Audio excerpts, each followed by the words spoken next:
o te ata kura o tu matau e kararapa, kararapa. Ko te Reo Mau-ri, e huarahi, e oho Māori ai, tō reo, e oho Māori ai, a te ngākau, ki te hāpai te rākau, ki te oranga o te tinana, me te oranga o te hiningaru.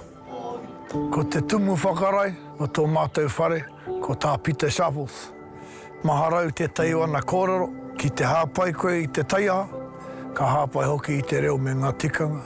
Hurakau e tae te wehewe, te reo Māori, ngā tikanga Māori, ngā mahi tūtaua.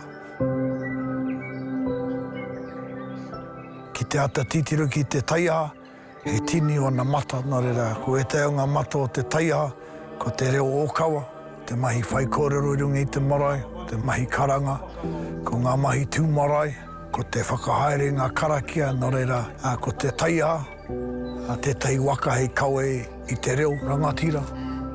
To me, I think papa anaru, kaharu and hui au are like one of the best. So, in order for you to be the best, you have to put yourself in the energy of the best.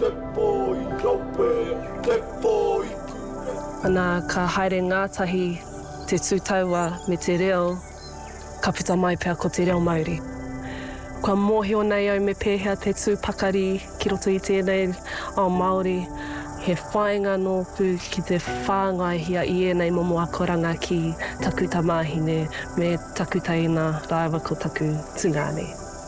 Ko ngā pia nei, ka puta i te wānanga, ka hoki ki o rātou ake marae roto tainu waka, ko te hia kia tū rangatira rātou, kia tū Māori, hei whakakanohi, hei whakamana, i o rātou ake whānau, hapu o te rā te iwi whānau. Waka te whare tūtaua, he taua, he taua.